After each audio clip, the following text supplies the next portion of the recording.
প্রথম প্রশ্ন হলো রোজা রেখে দিনের বেলায় দাঁত ব্রাশ করলে রোজা ভেঙে যাবে কিনা। দ্বিতীয় প্রশ্ন হলো স্বপ্নদোষ হলে রোজা ভেঙে যায় কিনা। তৃতীয় প্রশ্ন হলো নাক দিয়ে পানি ঢুকে গেলে রোজার ক্ষতি হবে কিনা। 4 নম্বর প্রশ্ন হলো মুখের থুতু গিলে ফেললে রোজার ক্ষতি হবে কিনা। 5 নম্বর প্রশ্ন হলো নখ চুল বা গোপন অঙ্গের লোম কাটলে রোজা ভেঙে যায় কিনা। এই 5টি প্রশ্নের উত্তর আজকে আপনাদের সামনে খুবই সংক্ষিপ্তভাবে উপস্থাপন করার চেষ্টা করব। ওয়ামা তৌফিকি ইল্লা বিল্লাহ। তো প্রথম প্রশ্ন ছিল রোজা রাখা অবস্থায় দিনের বেলায় টুথপেস্ট দিয়ে দাঁত ব্রাশ করা যাবে কিনা। এই প্রশ্নের উত্তর হলো রোজা রাখা অবস্থায় আপনি কুলি করতে পারেন, মেসওয়াক দিয়ে দাঁত পরিষ্কার করতে পারেন, এতে কোনো সমস্যা নেই।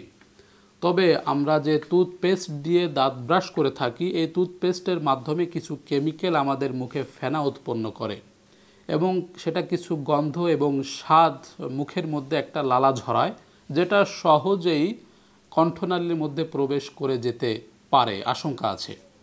এজন্য রোজা রাখা অবস্থায় দিনের বেলায় অর্থাৎ ফজর থেকে মাগরিব পর্যন্ত এই সময়ের মধ্যে টুথপেস্ট দিয়ে দাঁত ব্রাশ করা থেকে আমাদেরকে বিরত থাকা উচিত। যদি খুব সতর্কতা অবলম্বন করে আপনি টুথপেস্ট দিয়ে দাঁত ব্রাশ করতে পারেন যে কোনোভাবেই আপনার মুখে উৎপন্ন লালাটা কণ্ঠনালীর মধ্যে চলে যাবে না, এরকমটা যদি আপনি সতর্কতার সাথে করতে পারেন তাহলে কেবলমাত্র আপনি দাঁত ব্রাশ করতে পারেন। তাছাড়া রিকমেন্ড করব সাহরি খাওয়ার পরে ফজরের আজান হওয়ার পূর্বে আপনি দাঁত ব্রাশ করে ফেলবেন। এরপরে মাগরিবের আগ পর্যন্ত আর টুথপেস্ট দিয়ে দিনের বেলা দাঁত ব্রাশ করবেন না। যদি আপনার ব্রাশ করতে হয় তাহলে টুথপেস্ট ছাড়া আপনি স্বাভাবিক ব্রাশ দিয়ে দাঁত ব্রাশ করবেন, অথবা একটা মেসওয়াক যেটা গাছের ডাল এরকম কোনো মেসওয়াক দিয়ে আপনি দাঁত ব্রাশ করবেন অথবা কুলি করবেন এবং সে পানিটুকু ফেলে দেবেন, কোনোভাবে যেন কণ্ঠনালীর মধ্যে প্রবেশ করে না যায়। সেটা স্বাভাবিক পানিও হতে পারে অথবা উৎপন্ন কোনো ফেনাও হতে পারে। সেটা কণ্ঠনালীর মধ্যে চলে গেলে রোজা ভেঙে যাওয়ার সম্ভাবনা তৈরি হবে।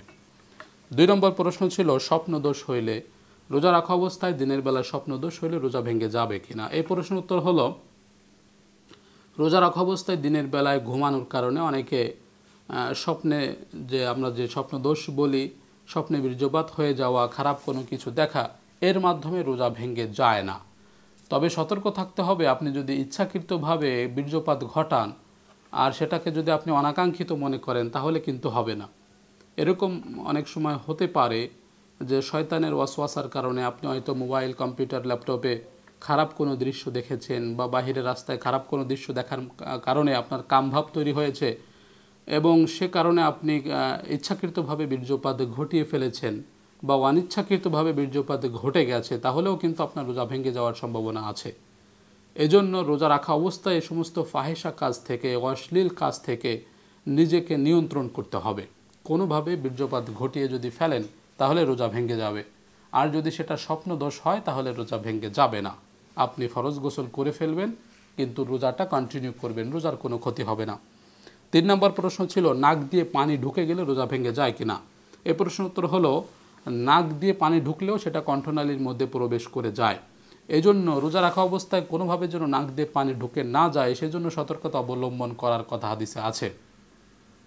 রোজা রাখা অবস্থায় দিনের বেলা আপনি যখন অজু করবেন তখন নাকের ভিতর পর্যন্ত পানি পৌঁছে দেওয়া যাবে না।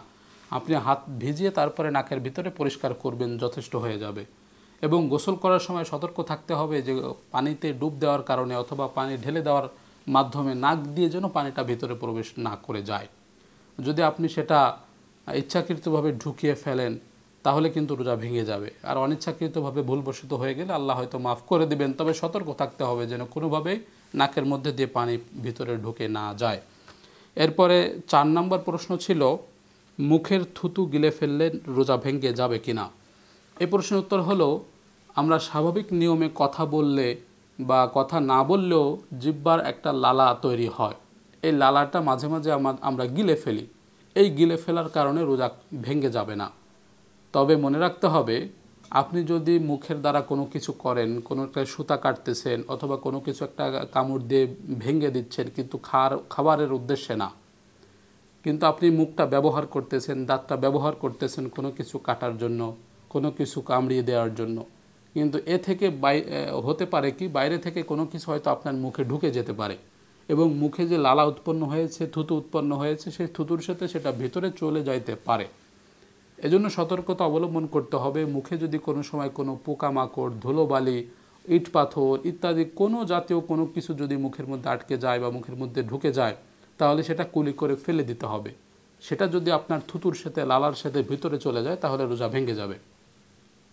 আর যদি সেটা স্বাভাবিক নিয়মে যে থুতুটা উৎপন্ন হয় মুখে, সেটা আপনি গিলে ফেললে আপনার রোজা ভেঙে যাবে না। তবে আর একটা সতর্কতা অবলম্বন করবেন, সেটা হলো সাহরি খাওয়ার সময় অনেকে দাঁতের ফাঁকে কিছু খাবার আটকে যায়।